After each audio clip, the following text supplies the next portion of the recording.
A gente tá na época perfeita para falar disso. Ah, então. Verão. Então, partindo desse princípio, eu já te pergunto uma pergunta muito simples, mas que pra mim é bem. Eu tenho dificuldade em responder quando a pessoa me pergunta. Eu sou natural. Não, eu sou natural, né? Supostamente, eu sou natural. Eu sou Natural de natural. Florianópolis. Natural de Florianópolis. Eu sou natural. Vocês são naturais. Como que eu sei, em que momento que eu sei que eu devo hormonizar, como diz a galera? A pergunta difícil é essa, cara. Difícil, é bem Porque difícil. tem várias variáveis, no meu ponto de vista, pelo menos. Tem muitas variáveis. Assim, a primeira é que ninguém fala. É que talvez, depois que você começar a hormonizar, você nunca mais pare. Então, a avaliação que a pessoa tem que fazer é: quero levar a agulhada o resto da vida? Talvez e muito provavelmente, né? Muito provavelmente. Cara, isso é uma que isso Muito eu ouvi, provavelmente. eu ouvi o Braulio Pinduca falando isso num podcast recentemente. Aí eu peguei, olhei e falei assim: "Tá falando besteira?" Não, não tá falando besteira não, cara. É bem verdade isso. Sim, porque Eu é nunca uma tinha parado pra decisão pensar nisso. para sempre. Não só porque você vai gostar dos efeitos, né? Vai querer manter isso, mas também porque muitas das vezes você não consegue recuperar bem hoje. E aí você tava num nível, foi para um nível acima e despencou. E aí o resto da tua vida você vai baixo, não? Tá, mas e aquela história, por exemplo, assim, ó, eu vejo que muitos atletas competem e depois querem fazer uma TPC. Aí o cara quer ver o LH dele lá no topo. Assim, qual é o sentido da TPC? É fazer o teu corpo, é fazer os teus níveis hormonais se tornarem fisiológicos novamente nesse ponto de vista? Ou simplesmente, qual é o objetivo disso? Porque eu não vejo muito objetivo o cara que quer seguir carreira no fisiculturismo, fazer uma TPC para querer ver o FSH, o LH, os, né? Não, isso é ridículo. É só confusão mental. É a pessoa que não sabe o que tá fazendo. É assim, a partir do momento que você... Respondendo a pergunta, então. Tem um cara que eu sigo, que eu adoro ele, é um coach inglês. Ele trabalhava muito com atleta de rugby e tal, para passar em doping. O cara tem uma experiência com doping. E aí, quando perguntam para ele qual que é a hora de hormonizar, ele pergunta: o que você vai ganhar na tua vida com isso? Você vai fechar um contrato de $1 milhão? Vai ganhar algum dinheiro, algum recurso? A tua imagem corporal vai te trazer mais cliente? Ou a tua força, ou o teu performance, teu desempenho? Qual é o benefício? Tem algum benefício real fazer isso? Que vai aumentar os riscos, sim. Você ter um evento vascular lá na frente de você. Então, você possivelmente estará encurtando um pouco sua vida. Para quê? Eu tenho a minha resposta, mas cada pessoa vai ter que responder. Porque o que vale a pena para mim pode não valer a pena pro filho. Não, o que vale a pena pra ti, eu acho que pra mim vai valer sempre a pena.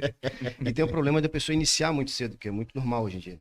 Então, tu inicia hoje, tu tem um ganho de massa muscular muito grande, mas tua articulação, teu tendão, ele não acompanha. Essa molecada hoje, então, YouTube, que a gente trazendo também informação, conhecimento, vai gerando nas pessoas mais cedo ainda a vontade.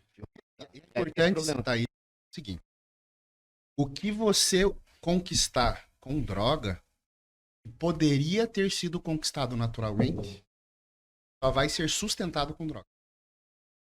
Então, assim, se você queima etapa, digamos que você conseguiria pôr 15 quilos de massa magra naturalmente, e daí você ia entrar num platô foda, que para quebrar esse platô você ia ter que deixar de ser natural.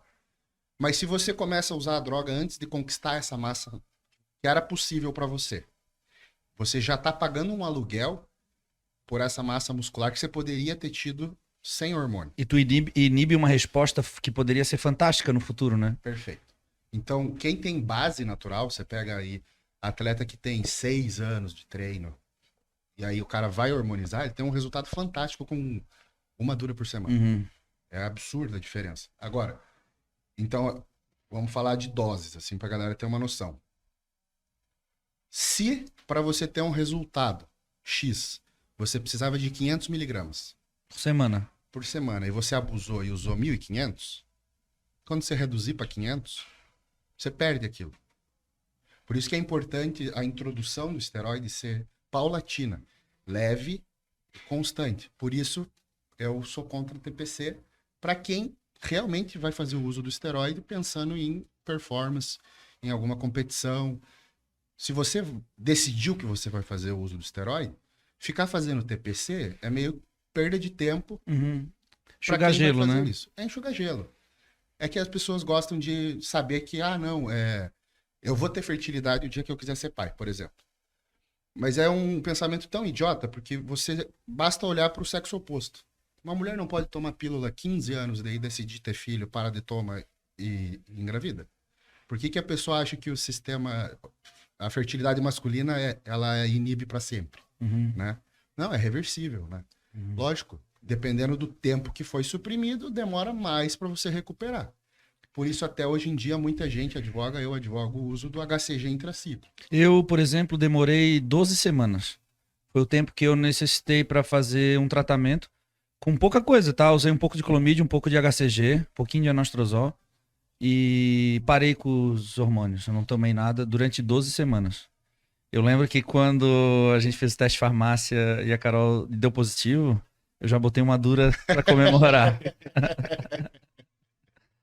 E aí, por mais incrível que pareça, eu acho que eu nunca falei isso em lugar nenhum. Todas as vezes os meus ciclos são muito lights, assim. Só que eu sempre fiz períodos muito longos. Sim. Porque eu acredito que o processo de ganho de massa muscular é lento. Então, por exemplo, não adianta o cara vai fazer uma preparação e durante 10 semanas ele usa 2 gramas por semana, vai. Mas o teu corpo ele precisa de um período, né? O processo de ganho de massa muscular é lento. Então, às vezes, vale mais tu fazer o uso consciente, né? Durante um período mais longo, né? Eu prefiro 1000 vezes pelo seguinte. Gasta-se muito mais saúde você dando uma paulada e tirando o pé, dando uma paulada e tirando o Isso, pé. é o Ou, que a por maioria exemplo, faz. o cara faz um ciclo e faz uma TPC. Aí depois da TPC ele perde metade do que ele ganhou. Ele vai gastar mais saúde para voltar onde ele parou, para daí começar a evoluir de novo, do que se ele tivesse feito um cruise. Então, o músico cuida dos meus exames, cara, e eu percebo, né, pela conduta que ele tem comigo, é que a gente não faz muita flutuação. Ele faz com que o meu organismo se mantenha sempre num padrão linear, assim. E aí você não tem janelas de saúde, sabe?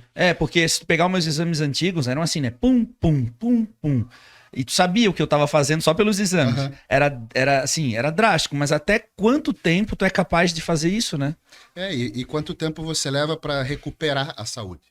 Então, digamos que você fez o uso de um estanozolol para preparação. Teu HDL foi lá para 15. Uhum. Porra, vai demorar para isso aí voltar. Então, primeiro erro da galera: fazer ciclos longos com drogas perigosas, drogas sim. ruins. Por quê? Porque quando a pessoa não tem um planejamento, que a maioria das pessoas que estão assistindo a gente não tem um planejamento, não é um atleta, né? Quais seriam essas drogas ruins? As piores para parâmetro de exame seria estanozolol, o pior que tem. Você tá falando em termos de toxicidade? Em termos de... Sim, mas não fígado propriamente dito. Diversos marcadores. Sim. Então, assim, joga um stano, você vai ver HDL despencar, você vai Sim, ver LDL subir. O quadro geral fica muito ruim. Entendi. Alotestin, Superdrol, extremamente inflamatórios. O cara fica 2 meses, já não consegue comer direito, Sim. fica fudido, a digestão fica ruim. Então, por isso essas drogas que são muito famosas, por quê? Porque tem um efeito foda. E hoje em dia eu tenho uma pequena bronca, eu adoro as páginas de humor maromba, eu me divirto. Só que existe uma romantização muito com a trembolona, por exemplo. Sim. Então, tudo, trembolona. E trembolona virou um nome muito comum. E não é pra ser. Porque das drogas é a que mais fode a cabeça. Então, eu conheço muitos casais que separaram. A gente por causa falou de sobre isso trembolona. no podcast passado, o psicólogo falou sobre o efeito da budenona e da trembolona, né? A gente comentou bastante sobre isso, cara. Não, e assim, você vê a pessoa no primeiro ciclo da vida dela que ela tomar trembolona. Tem um vídeo do Dorian falando, ele falou, tipo, porra, aquilo, parabolan era tão forte que a ampola era 76 miligramas, a gente usava, tipo, 1, 2, 3 na semana e era absurdo. E aí, hoje em dia, você vê os caras falando em 1 grama de tremo por semana. Você fala, velho, você não tem shape pra isso, não tem como. E aí, o dano neurológico, o cara tem crise de ansiedade, pânico, uma porrada de coisa. Quantos meses você leva para sair de um quadro desse, entendeu? Por isso essa ideia de você fazer um uso paulatino de hormônio. Então, assim, melhor sugestão para qualquer iniciante, dura. Uma dura por semana. Só texto. O dia que o cara vê que texto não estagnou, não consigo render mais, eu preciso, né? Eu preciso quebrar um platô. O que que eu vou fazer? Aí pensa em associar mais alguma coisa ou dobra a dose. 2 duras. E fazendo esse uso, pô, você pode ficar 10 anos sem encostar numa trembolona e ter um resultado. E tu não acha que é aí que a galera se perde? Por exemplo, é muito comum um praticante convencional da academia, o tema nosso aqui hoje é drogas do verão, o cara, então vou fazer uma dura por semana. Daí ele teve um ganho lá, um período de tempo, vamos supor, de 5 quilos. É comum uma pessoa imaginar, intuitivo, pensar, vou tomar 2, eu vou ter 10 quilos. Isso. Então, se eu tomar, é só ir multiplicando. Isso é errado. Completamente errado. Pelo tempo da hipertrofia, a hipertrofia é um processo lento. Segundo lugar, o ganho inicial de peso com esteroide é bizarro, mas ele é bizarro não por síntese de músculo, e sim por capacidade de glicogênio. Então, você começa um ciclo, o teu corpo vai segurar 5 kg de água no músculo. E aí o cara, pô, cresce, as camisetas ficam apertadas. Aí deu 2 meses, ele, caralho, estagnou, não ganha mais nada. Cara, você nem começou a ganhar ainda. Por enquanto foi só inchaço. Sim. Então vai levar um ano pra você ver um resultado legal, pra você achar que talvez tenha que aumentar a dose de alguma coisa. É aquela velha história, né? Tu vê o cara no palco, o cara se orgulha, vira pra ti e fala assim, de um ano pro outro, né? Ganhei 9 quilos de um muscle contest pro outro. Ele falou assim, cara, ele não ganhou 9 quilos, ele perdeu o condicionamento de um ano pro outro. Sim. Porque ninguém ganha 9 quilos. Tu ganha ali 2 quilos, vai, 3 quilos, sei lá. Ninguém ganha, eu gosto de ver o Dexter, né? Dexter, porque ele tem um puta histórico. Então o ganho dele era coisa de 1 quilo, 1,5 Isso. no ano. Aham.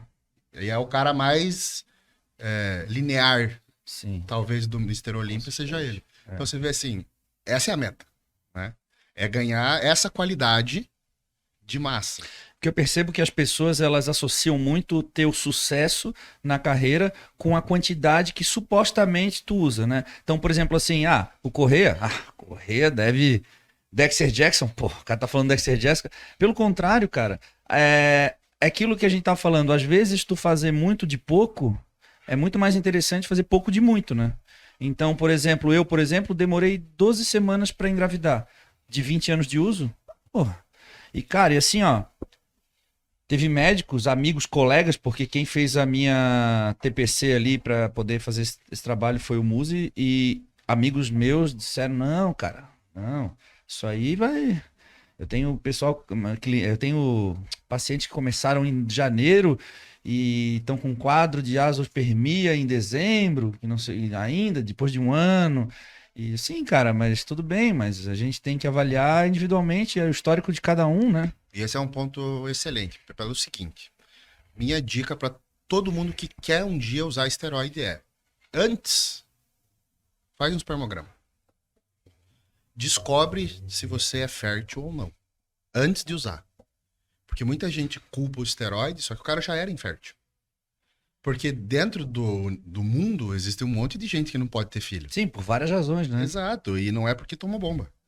E aí, primeiro descubra se você é fértil ou não. Se você é fértil, você vai recuperar a fertilidade. Né? Isso vai ter volta. Agora, se você já é infértil, aí já pode sair botando as duras. E às vezes tu tem quantidade de espermatozoide, mas ele não tem também a qualidade, o formato, tem outras variáveis também, né? Sim, sim. Então, o pessoal gosta muito de problematizar, né? Só que assim, se você já tem um sistema endócrino formado, você não precisa se preocupar tanto com isso. Aí vai a outra dica. Não usar esteroide antes dos 18. Até atendi esses tempos um senhor que levou o filho dele. E aí o senhor falou, tô trazendo meu filho, ele tem 16 anos, eu queria que ele começasse a tomar uns venenos. Eu falei, cara, não.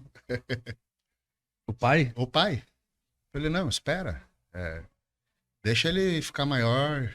E aí, é muito cedo para você arriscar nunca mais, né? Uma decisão Aí para com sempre. certeza um moleque de 16 anos, o Felipe pode falar, ele não Ele não adquiriu a consciência corporal, o poder de contração muscular, as técnicas que ele supostamente deveria ter para poder fazer uso e otimizar o resultado também, né, cara? Tem uma margem muito grande, né? Eu Sim. faço uma analogia que é como se fosse lançar um foguete de uma montanha. Tem a possibilidade de lançar lá de cima, com a mesma amplitude, alcançar um lugar mais alto aqui de baixo. E queimar toda essa etapa que tu teria natural, né? Então, Eu imagino, eu já tenho uma outra analogia. Eu imagino um carro, cara. Tu passa a primeira, a segunda, a terceira. Tu leva todas as. Um carro de corrida, tu leva todas as marchas ao máximo do giro. 7.000 giros, troca de marcha. Tum, tum, tum. Justamente para otimizar o tempo e a performance de cada marcha, né? E aí vem um outro ponto que é. Eu não vou apertar o botão do turbo na segunda marcha. Sim, Entendeu? que é o que todo mundo quer fazer. Então, hoje em dia, a pergunta que a gente mais escuta é: o que eu tomo para começar a treinar? Você fala, não. Loucura isso, cara. Loucura. Aqui, pô, a gente ouve muito esse tipo de coisa. E são perguntas assim, cara, que me fazem refletir de como as pessoas hoje enxergam essa relação treino e hormônio, cara. De uma maneira muito, como tu disse, romântica, assim. E saindo fora disso, a sorte é que no Brasil não tem.